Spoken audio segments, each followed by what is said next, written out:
주님 평화. 네, 오늘 저는 여러분들과 조금은 색다른 이야기를 좀 해보려고 합니다. 창세기의 뻔한 이야기인데요. 그 뻔한 이야기 안에서 여러분들과 한 가지 좀 특별한 성찰을 하나 하려고 해요. 오늘 미사의 제1독서에 나오는 창세기 내용은 그겁니다.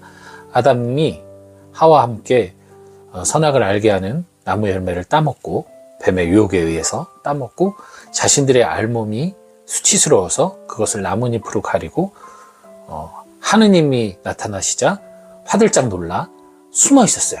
하느님이 찾다가 아담을 부르면서, 아담아 어딨냐? 그랬더니 아담이 여기 있습니다. 왜? 너 왜 숨어 있어? 왜 그래? 제가 지금 알몸인 게 너무 부끄러워서 숨어 있었습니다. 그러니까 하느님이 화들짝 놀라면서, 아니, 네가 알몸인 거를 어떻게 알았어? 사실 알몸인 걸 모르는 것도 이상하긴 하죠. 근데 다시 말하면 그것이 창피하지 않았다는 거죠. 부끄럽지 않았다는 거예요. 자연스러웠었다는 거죠. 동물들은 옷을 안 입잖아요. 물론 반려동물들은 옷을 입히지만 보통 동물들은 옷을 안 입잖아요. 똑같은 거죠. 그것이 자연스러웠던 건데 갑자기 그게 수치스럽다고 숨어 있으니까 하느님이 놀라서, 아니, 네가 알몸인 거 누가 알려줬어? 이제 물어보죠. 그러니까 그거 알려면은 내가 먹지 말라는 열매를 먹어야만 그거 아는 건데 어떻게 된 거야? 라고 물으시니까, 당신이 저에게 보내주신 저 여자가 그걸 먹으라고 그랬어요. 라고 변명을 하죠. 이제 하와한테 하느님이, 야, 너 어떻게 된 거야? 그거 왜 먹었어? 그러니까, 뱀이 그걸 먹으라고 유혹해가지고 먹었다고. 이렇게 변명을 해요. 그러자 하느님이 이제 뱀에게 저주를 내리죠. 벌을 내려요. 이 이야기인데요. 가만히 그 이야기를 찬찬히 읽다 보니까 그런 생각이 들더라고요. 하느님이 아담에게 질문을 합니다. 아담은 변명이든 핑계든 남의 탓이든 이야기를 했어요. 내가 먹게 된 경위를 이야기한 거죠. 그 이야기가 틀린 이야기는 아니에요. 단지 나도 그거 먹고 싶어서 먹었어요. 그 말을 하지 않았을 뿐이지 틀린 이야기는 아니죠. 과정의 내용이. 그리고 하와에게도 하느님은 또 질문을 합니다. 그 질문을 하고 하와도 자기도 먹고 싶어서 먹었어요. 그 말은 안 하고 뱀이 먹으라고 시켰다고 얘기를 해요. 자, 그러면 뱀에게도 질문을 해야죠. 너는 왜 유혹했느냐? 라고 질문을 해야 되는데 뱀에게는 질문하시지 않으세요. 사람에게는 거듭 질문하셨고 뱀에게는 질문하지 않으십니다. 뱀은 즉결 처분에 내리세요. 그죠? 하느님은 사람에게 기회를 주시는 분이세요. 그리고 하느님은 죄와 인간을 구별하실 수 있으십니다. 여기에는 특별한 의미가 있어요. 첫째, 하느님이 인간을 그 어떤 피조물보다 사랑하셨다는 점, 사랑하신다는 점. 그 점이 있기에 하느님은 인간에게 질문을 던지십니다. 그리고 죄를 구분할 수 있도록 기회를 주세요. 세컨드 찬스가 있다는 얘기죠. 하지만 유혹 당사자, 유혹자 주체, 악은 단호히 거절하신다는 거예요. 뱀은 그대로 벌을 받습니다. 첫 번째는 하느님이 인간을 누구보다 사랑하셨다는 그 점이고, 두 번째는 하느님은 인간과 죄를 확연하게 구분하여 인간은 품어주시고 그 죄는 멸하신다는 점입니다. 그런 말도 있잖아요. 죄는 벌하되 인간은 용서하라, 이런 말이 있는 것처럼 죄가 밉지 사람이 미운가? 어이구, 죄송합니다. 이게 영세한 유튜버라 이럴 수밖에 없는 거 이해해 주세요. 두 번째는 그것입니다. 오늘 복음도 그래서 예수님께서도 사탄이 갈라져 싸우면 멸망한다 이런 얘기하면서 사탄이 들렸다고 예수님을 막 비난하던 사람들에게 그런 말씀을 하시는데, 진짜 오늘날 우리들, 역사를 통틀어 봐서 예를 들어서 죄인, 마귀가 들렸다고 생각하는 사람들, 죄인을 사람들은 마귀 자체로 봤어요. 죄와 인간을 구분하지 않고 죄인 하나의 카테고리로 묶어서 그를 악으로 규정하는 경우가 많았습니다. 화해와 용서가 이루어지지 않아요. 이해가 이루어지지 않아요. 오늘 아까 창세기 말씀처럼 아담이 하느님 잘못했습니다라고 빌지 않았어요. 하와도 하느님 제가 어리석었습니다라고 말하지 않았어요. 그들은 그저 자기들이 잘못한 일에 대한 팩트만 보고했을 따름이에요. 다시 말하면 고발했을 따름이에요. 고발. 자신들의 약점을, 자신들의 부족함을 드러내지 않았어요. 분명히 그것은 잘못된 거죠. 그러나 하느님은 그것을 벌하지 않았어요.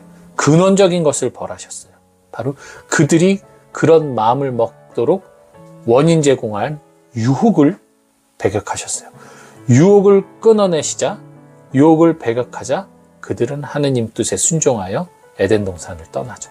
만약에 그들이 여전히 욕망이 있고 여전히 반성하지 않았다면 아마 하느님께 한 번만 기회를 주십시오. 저희는 에덴 동산을 절대로 떠날 수 없습니다. 여기서 떠나면 저희는 죽어요. 라고 했겠죠. 노동을 어떻게 가혹하게 시킵니까? 그 사과 하나, 열매 하나 따먹었다고 어떻게 저에게 이 노동을 시키고 저 애 낳을 때 그 고통을 갖게 하십니까? 원망을 했을 수도 있겠죠. 그러나 그들은 유혹이 근원인 유혹자가 끊어지자 그들은 회개를 하고 하느님 뜻에 순명하여 아담은 노동을 하여 하와를 또 그 자식들을 지키고 하와는 고통으로 카인과 아벨과 셋을 낳았죠. 이렇게 죄의 근원이 끊어지면 인간은 다시 하느님의 사람이 될 수 있습니다. 즉, 이 유혹이 문제인 거지 저희가 문제가 아니에요. 그래서 우리도 하느님의 자녀로서 하느님을 따라 살고 하느님과 하나 되기 위한 사람으로서 사람들을 바라볼 때 그들의 죄를 보고 죄를 미워하되 사람을 미워하지 않도록 힘써야 됩니다. 그러나 우리는 어때요? 죄를 보며 그 사람을 평가하죠. 그 죄의 유혹에 넘어간 사람은 불쌍한 사람이에요. 안타까운 사람이고 다시 그것에서 죄를 끊고 벗어나야겠죠. 하지만 저 또한 그 유혹과 함께 하고 있는 사람으로서 그리고 여러분도 다 마찬가지로 어떤 크고 작은 유혹이라는 그 존재들, 유혹자, 뱀과 같은 존재들을 한쪽에 품고 있는 사람들로서 하느님께서 그것을 끊어내시기 위해서는, 끊어내도록 하기 위해서는 회개가 필요한데 때론 그 회개가 정말 온전하지 않더라도, 정말 부족한 회개더라도, 모자란 회개더라도 아담과 하와처럼 핑계가 되는 듯한, 변명이 되는 듯한 그러한 말이라도 내가 유혹받았음을 인정할 때, 내가 죄에 넘어갔음을 인정할 때, 그럴 때 하느님께서는 더 이상 우리에게 죄를 묻지 않으시고 그 유혹을 끊어주십니다. 즉, 우리의 나약함을 인정해야 되는 거예요. 아담과 하와는 명백하게 자신들이 나약함을 드러낸 거예요. 성숙한 사람들이었으면 당연히 제가 평상시에도 저게 탐이 났고요. 오메가면서도 계속 먹고 싶었고 그래서 따먹고 싶었는데 누군가가 그런 걸 좀 얘기를 해줘서 공범이 필요했습니다. 혼자 먹기에는 용기가 없었고 공범이 필요했어요. 근데 그렇게 뱀이 또 얘기를 딱 해주니까 그 순간에 나만 그런 게 아니구나 이런 생각도 되면서 따먹었습니다. 이런 나의 부족함, 부당함, 얼마나 제가 이렇게 어리석습니까? 용서해 주십시오. 이렇게 고백을 하겠죠. 정말 성숙한 신앙인이라면. 하지만 그러지 않았어요. 그냥 제가 먹으라서 먹었는데요. 뱀이 먹으라서 먹었는데요. 너무나 치기 어린 모습이지만 그 말 자체가 그래요. 그래서 나는 그 유혹에 빠졌어요. 그 유혹에 넘어갔습니다를 인정하는 거거든요.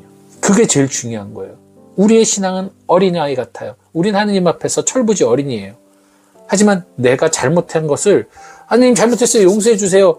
라고 빌지 못하더라도 내가 이거 몰랐어요. 몰랐어요. 틀렸어요.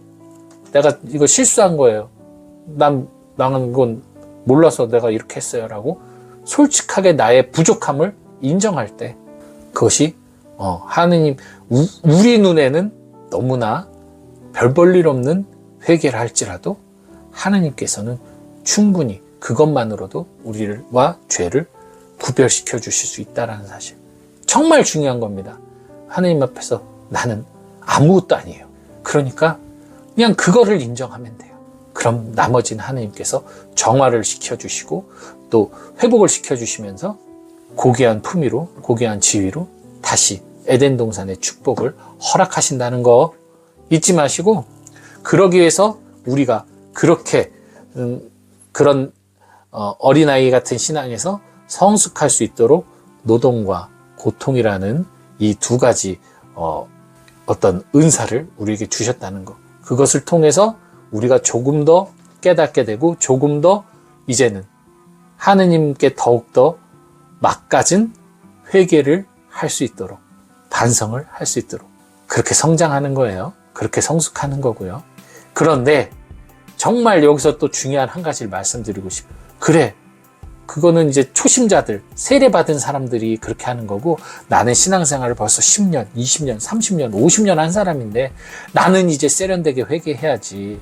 내가 저 초보 신자들 같이 회개하면 안 되지. 지금 신부님이 말한 것은 초보자들을 위한 얘기고, 나는 이미 오래 신앙생활을 했기 때문에 진짜 회개를 멋지게 해야 돼. 회개를 잘 해야 돼. 그게 욕심이에요. 내 마음 안에 아직도 변명과 핑계의 마음이 있다. 그게 나쁜 게 아니라, 아직도 나는 많이 어리구나. 그리고 이런 나의 회개도 하느님은 용서하시는 거에 감사하면서 사셔야 돼요. 하느님이 우리에게 보다 더 성숙한 신앙생활을 하기를 원하시는 건 맞아요. 하지만 우리가 비록 성숙하지 못하고 애기 같은 신앙생활을 한다 하더라도 그렇다고 우리를 내치지 않으세요. 아까 말씀드린 것처럼 최소한 나를 유혹하는 존재와 나를 구분만 할 줄 안다면, 그래서 그 유혹의 탓으로 내가 넘어졌다는 것을 인정할 줄만 알아도 우리는 구원의 길이 열려있다는 사실. 세련된 회개를 하려고 애쓰지 마시고 기본적인 것부터 내가 유혹에 빠졌음을 자주자주 성찰하고 인정하고, 그것을 내가 나의 그런 나약함에 대해서 주님께 있는 그대로 드러낼 수 있는 이러한 자세부터 먼저 차근차근 키워나가신다면 언젠가 당연히 마땅하게 우리가 이 고된 이 세상 살아가면서 이 고통과 어려움 속에서 성장과 성숙을 이뤄서 나중에는 정말 내 입이 당신을 사랑하고 찬미하며 사모하며 당신 앞에 나를 온전히 드러내고 고백하고 따라갈 수 있는 정말 주님 뜻에 맞는 십자가의 길을 걸어갈 수 있다는 것 기억하시기 바랍니다. 오늘 행복한 연중 10주 되세요. 주님 평안.